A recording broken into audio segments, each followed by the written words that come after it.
may be seated.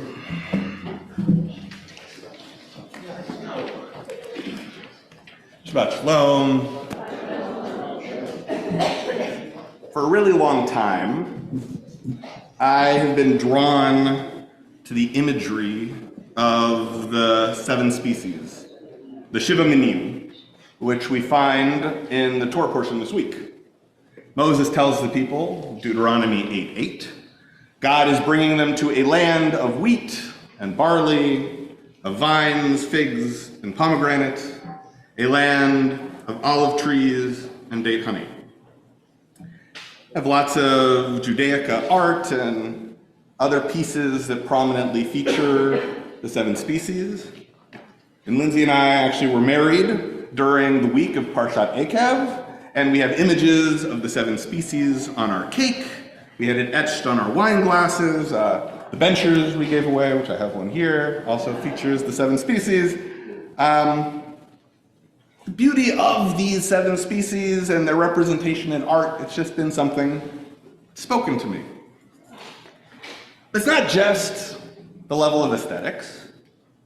After all, these are 7 species that were grown in the ground. They're agricultural produce. They feed us.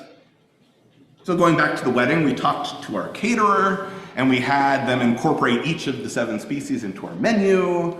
And on Tu B'Shvat, Lindsay makes an incredible 7 species salad. Hopefully she could share the recipe. It's really, really good.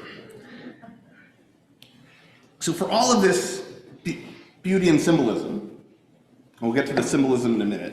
On the basic level, the verse is talking about 7 different physical plant species that are cultivated to provide for our physical sustenance. And so in the context here, the land is being praised because it is a land that can produce this rich variety of good food that will see to our physical needs. This is the message that would have been most relevant and would have spoken to the generation that Moses was speaking to, those who had grown up in the wilderness, but were on the verge of entering the promised land. 7 species. A delight for the eyes and the tongue, nourishment for the physical body. But is that all there is to be found here? After all, most of us have moved away from the agricultural life of our ancestors. So are these 7 species now reduced to art motifs that may decorate our homes? Items that we pick up in a grocery store full of many other wonderful fruits and vegetables? As Moses says just a few verses earlier, before the 7 species, in Deuteronomy 8:3, human beings do not live on bread alone, but rather a human lives by everything that comes out of the mouth of Adonai. So there's another level of sustenance, a spiritual nourishment that can come from the sacred words of our tradition. And the 7 species work on this level as well. So I'd like to spend some time diving deep into this verse, seeing what mystical or spiritual lessons this produce can produce. Okay. And then we'll zoom out and we'll look maybe, what does this tell us about what Torah is in general?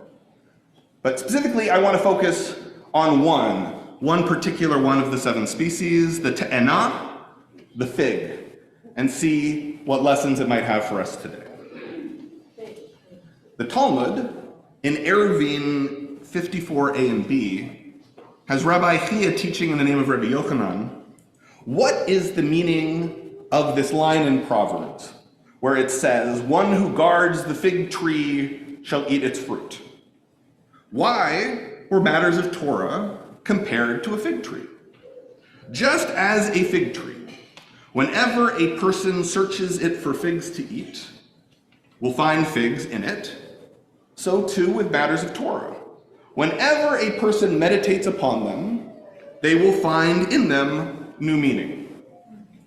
So we need a little agricultural background to understand this metaphor. Unlike other fruit trees, which the fruits ripen all at once or in a very, very short window, A fig tree, during several months, the fruit ripens individually over that period.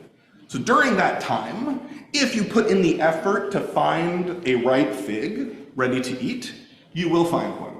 So too, if we search the Torah for meaning, we will find meaning. But we need to search. The 19th century Eastern European commentator, the Malbim, takes that same fact, that the fruit on fig trees don't ripen all at once. He takes it in a slightly different direction. He teaches that a person with a fig tree needs to watch it very carefully by picking its figs daily, since they ripen one after the other. So too, he says, we need to observe our teachers daily in order to gather the fruits of their wisdom. The fig tree requires daily attention, so too for us, to really learn, we need that daily attention.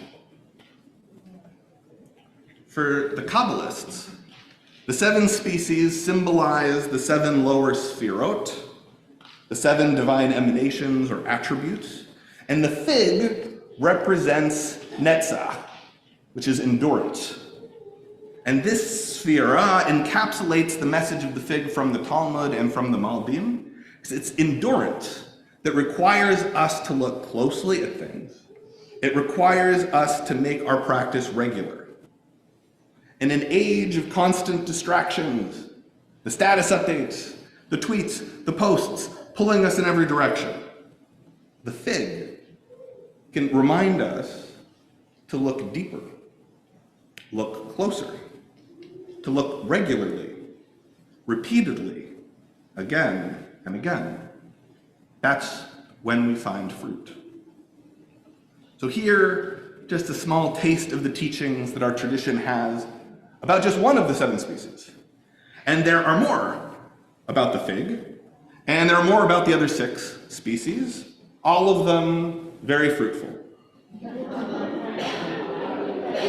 If you think that one's bad, I had a routine with, based on an Emily Latella, but it didn't go there. But some people go. Okay. I guess the question, zooming out a little.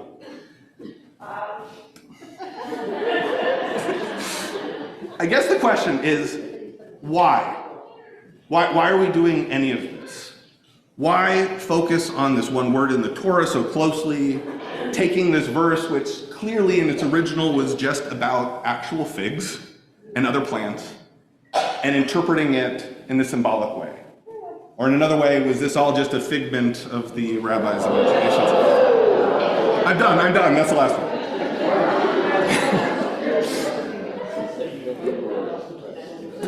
But seriously, I think the answer is really, what is Torah? What is Torah, and what should we do with it? As we just put the Torah back in the ark, we said Torah is a tree of life to those who hold fast to it. And during the blessing at the end of each aliyah, we say God gave us Torah emet, a Torah of truth, planting eternal life in our midst. This is Torah, truth, life. So what must we do with it? We need to cling to it. We need to interpret it. We need to make it relevant. We need to make it meaningful. My teacher, Dr. Shia Rothberg, talks about what he called midrashic consciousness, a mode of interpreting Torah where we start with an assertion that Torah is the source of truth, of wisdom, of goodness, and of life, and that it has a message for us today. And from there, from that basis, we go and interpret. And when we do this, we find what we found with the fig in this one verse in Deuteronomy. We find the metaphorical figs. We find the bits of wisdom that will sustain us. The bits of wisdom that are always present if we do the work. if we take the time. So one final fig Torah metaphor from the Midrash collection, the Yalkut Shimoni, which says all of the other fruits, I think specifically I mean all the other fruits in the 7 species, contain something inedible. Dates have pits, grapes have seeds, pomegranates have shells. However, a fig is completely good to eat. Similarly, the words of Torah do not have anything unfit.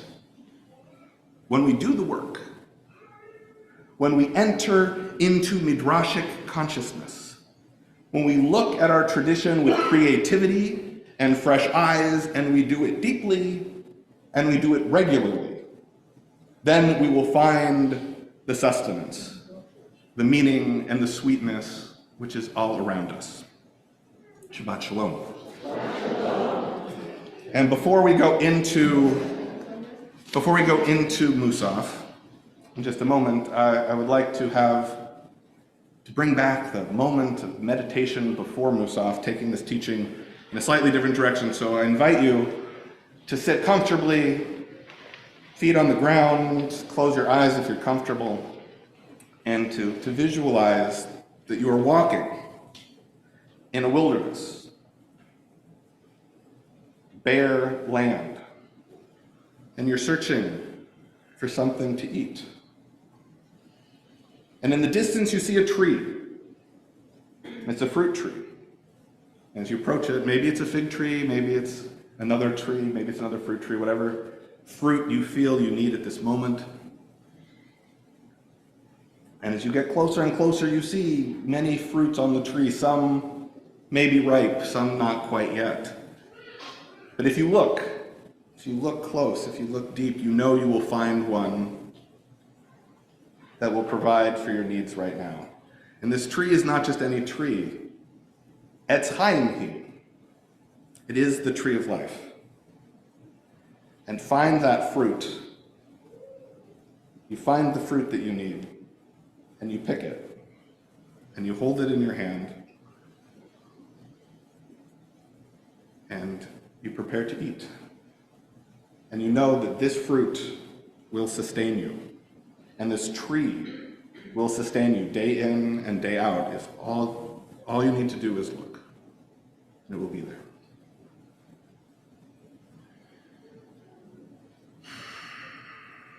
When you're comfortable, ready, you can open your eyes.